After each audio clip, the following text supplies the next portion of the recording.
This is the video tutorial for how to create a simple bar graph.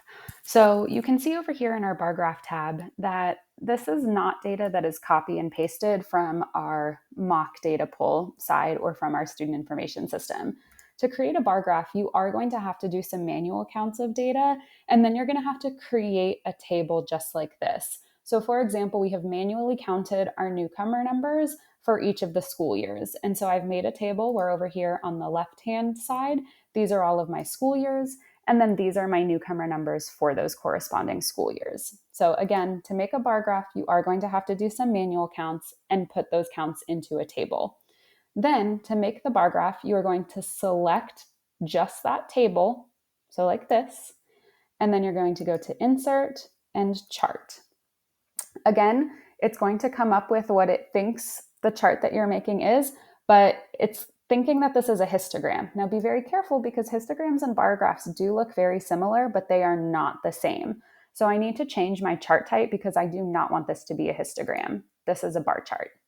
So I'm going to click on chart type and I'm going to scroll down, and Google Sheets calls them column charts. So I'm just going to do a simple column chart just like this. Now this is correct. Now I need to change the chart title because again, this is not the same thing. And we want to make sure that our chart title accurately portrays the data that we're trying to present. So I'm going to click up here and I'm going to double click so that I can select the title, or again, I can do it right here in title text and change the title right there. And I'm going to call this Newcomer Numbers by School Year because that's what I want to present. Now I need to also change my axis labels to make sure that those are correct too, because bar graph is not an appropriate axis label for this.